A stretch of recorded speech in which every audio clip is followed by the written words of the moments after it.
Hey everyone, welcome to Strange Stories, where we explore near-death experiences and supernatural stories from people who've had a glimpse of the other side. If you enjoy our content, please consider liking the video and subscribing to our channel. Without further ado, let's get to the story of the day. My tonsils were removed when I was 4.5 years old. Something went wrong during the procedure and I started bleeding.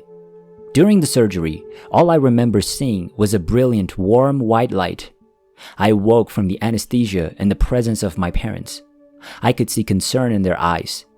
"We almost lost you," my father said. I recall not understanding what he was saying. I needed 3 blood transfusions and was hospitalized for 2 weeks. Once I returned home, my mom forced me to sit outside daily to regain my strength. I'd sit in the backyard and play with Snowball, the neighbor's kitten. She had fluffy white fur and blue and green eyes. I went out to play with Snowball about a month after my surgery.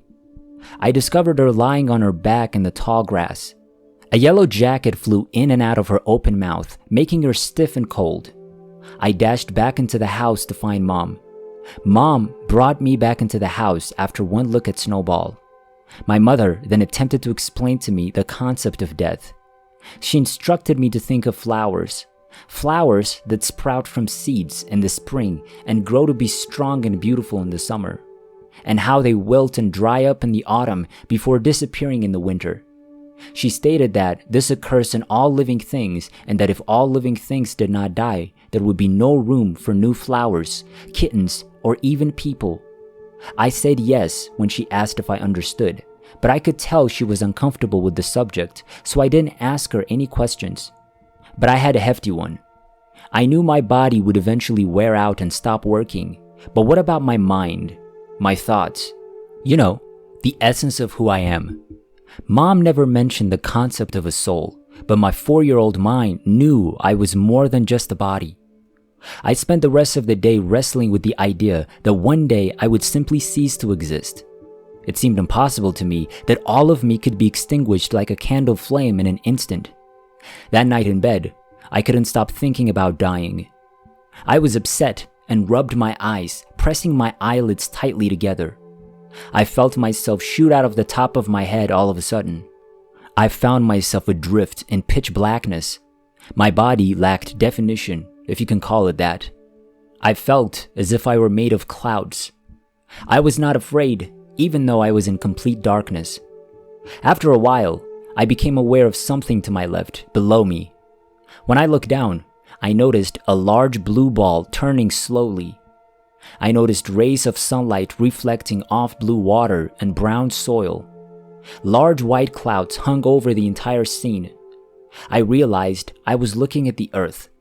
It was lovely and peaceful, but I had no desire to return there.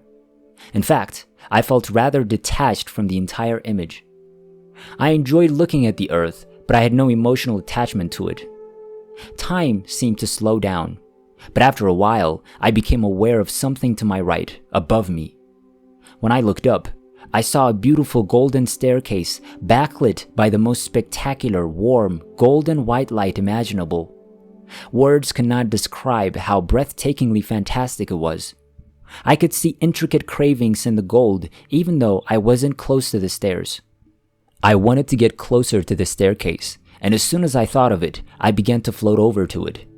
When I looked at the stairs, I had the distinct impression that they were moving, but they weren't. I was moving faster as I got closer to the stairwell. My fingers began to tingle with excitement as I reached out with my arms to touch the stairs. "You're not supposed to remember this," yelled a booming male voice as I approached the bottom stairwell. The next thing I knew, I was back in my bedroom. I burst into tears because all I wanted to do was return to that lovely staircase. I knew if I made it to the top, I'd be home. My dad came in to see what was wrong, and I guess I was crying quite loudly. I knew the whole thing should be kept private, so I told Dad I was upset about Snowball. He kissed me and assured me that Snowball was in a better place. For many years, I kept this entire experience a secret. When the Apollo astronauts returned photos of Earth from the moon in 1969, I realized what I had experienced was real because I'd seen these images 10 years before. My parents were never informed, and my siblings were informed after my parents died. All the while, I had the impression that I had recovered a memory of being in between lives. I never considered myself to have had an NDE until I read an article in one of my nursing magazines 2 years ago. It detailed the physical and psychological consequences of an NDE. As I read, I almost fell out of my chair. I experienced nearly all of the side effects listed. I've struggled for years with being sensitive to loud noises, violence, and bright light. Even the smallest amount of dim light at night bothers me. My normal body temperature is usually 97 degrees Fahrenheit or lower. Some medications cause me to have violent reactions, and I've had 2 episodes of anaphylaxis with no clear cause. My allergist described me as an enigma. I can't wear a watch for too long because it'll speed up, slow down, or stop working entirely. I currently have a dead battery in my watch, but as soon as I put it on, it begins to run and will continue to run until I remove it. I can't be near electrical devices for too long because they'll fail. When I walk into the room, computers will occasionally go offline. This is my 3rd attempt to type everything and send it to you. I can't type because the keyboard has frozen. I've always had some form of ESP. I just know when things will happen, and I can sometimes read people's minds. I can get almost any plant to grow. Animals adore me. Chubby, one of my friend's cats, is terrified of people. When guests arrive, she flees and hides. Chubby, on the other hand, runs right over to me, wanting to be held. Chubby was outside the kitchen window, frantically clawing to get in one day as I sat at my friend's kitchen table drinking tea. She jumped into my lap as soon as she was let in. Even bees and wasps pay attention to me. If they get into the house, I just open the door, call them, and they fly right out. I'm now known as the bug lady at work because I can make any bug go outside. I've had a lot of prophetic dreams. When I was 11, I had a dream that my father would die 2 days before he did. When I told my sister about the dream, she was skeptical. She certainly changed her feelings when my mother received the news that her father had died. After that, I was in constant contact with Dad for about 6 months. His presence was felt on my right shoulder. All I had to do was think of him, and he was there. In my head, I could hear his voice, and he would answer any questions I had. When my mother discovered what I was capable of, she began pleading with me to ask Daddy for various things. After a while, I got scared and asked my mother not to make me ask Dad any more questions. I've always felt compelled to nurture. That is why I decided to become a nurse. My patients say I have a very soothing presence. I am now a Reiki master. Although I do not yet have a practice, I do provide Reiki on a regular basis. Many people have complimented me on my healing hands.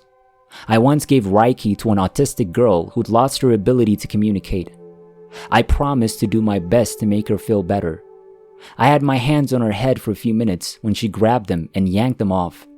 I thought I'd probably bothered her, but she put my hands on her face and proceeded to kiss them. I've often felt as if I'm not from this world. It's difficult to put into words, but I feel out of place. Even though I enjoy life and I'm grateful for each day, a part of me wishes to be back home. I frequently wonder what would have happened if I'd been able to retrieve more of that memory.